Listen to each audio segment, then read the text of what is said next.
سروں پر کفن باندھ کر آئیں گے، آخری سانس اور آخری خان کی رہائی تک واپس نہیں جائیں گے. یہ بڑے بڑے دعوے، مگر احتجاج کو لیڈ کرنے والے علی امین گنڈا پور اور بشرا بی بی مظاہرین کو بے یار و مددگار چھوڑ کر رات کی تاریکی میں فرار ہو گئے. جس طرح وہ بھاگے مروت صاحب، کیا اس طرح انقلاب آتے ہیں؟ کیا اس پر کوئی شرمندگی، افسوس یا کوئی تعصب ہے؟ کفن سروں پہ باندھ کے، چونکہ ہمیں پتہ تھا کہ انسانوں سے تو پالا ہی نہیں پڑا ہے، انہوں نے کرنا ہی یہی تھا، تو لہٰذا لوگوں کو کہا کہ جی جانے کا مطلب یہ ہے کہ جان کھونا اور اس کا اندیشہ ہے، تو لہٰذا وہ کفن انہوں نے ہمیں پہنا دیے. تیسری بات آپ نے کہا کہ جی جس طرح یہ باغی انقلابی اس طرح بھاگتے ہیں، آپ بتائیں کہ کیا بشرا بی بی اور علی امین خان جو ہیں ان کے پاس سلیمانی ٹوپی تھی کہ یہ گولیوں سے بچ پاتے، یا انہوں نے سنگی آرٹ سیکھا تھا کہ گولیوں کا ان کو ٹریننگ دی گئی تھی کہ جی آپ نے کس طرح بچاؤ کرنا ہے سنائپر کی گولیوں سے؟ اور کون سی سیاسی قیادت جو ہے وہ اس پہ ٹرین ہوتی ہے کہ جب آپ کے اپنے ادارے آپ پہ فائر ماریں تو آپ نے جان نہیں بچانی ہے؟ تو لہٰذا عقل کبھی یہ تقاضا ہے، شریعت کبھی یہ ڈیمانڈ ہے، ڈائریکشن ہے، یعنی اسلام میں یہ قرآن کریم میں بتایا گیا ہے کہ جناب جہاں پہ ضرورت ہو اور آپ سمجھتے ہیں کہ آپ کی جان کو اندیش ہے تو اپنی جان بچائیں.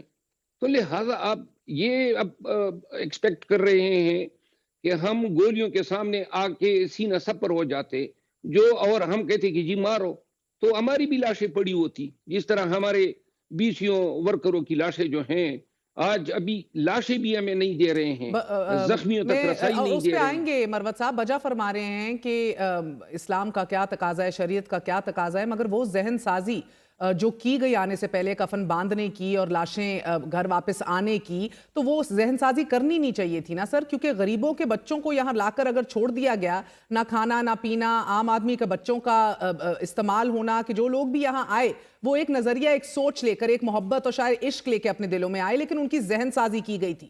اب جو فاصلہ اور بد اعتمادی مقامی لیڈرشپ سے پیدا ہو گئی ہے، اس کو بھی پر کرنا ہے. اور مسئلہ یہ ہے کہ جانے سے پہلے یا تو اعلان کر دیا جاتا کہ اگر جب خطرہ محسوس ہو تو ڈسپرس ہو جائیں، یہ اعلان بھی نہیں کیا گیا.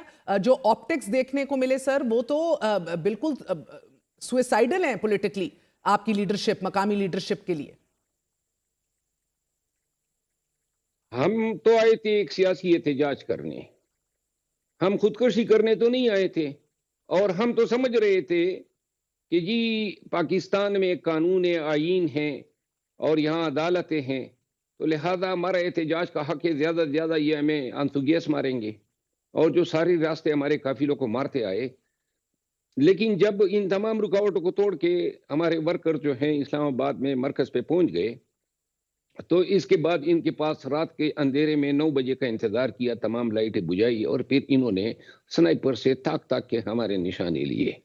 اب بے یار و مددگار جو آپ فرما رہی ہیں کہ ان کو کانا دیے، آپ کو کسی نے یہ کلیم کیا ہے کہ پی ٹی آئی کے علاوہ کسی اور نے ورکر کو کانا دیا ہے؟ تمام ورکر کو کانا جو ہیں وہ فراہم کیا گیا، نمبر 1. نمبر 2، جتنے ورکر آئے تھے اس میں کوئی 10-14 سال کے بچے تو نہیں تھے، سارے بالغ تھے، تو لہٰذا ان کو کیفیت کا، حالات کا پتہ تھا کہ اس میں جان بھی جائی جا سکتی ہے، اور سینسٹائز کیا گیا تھا.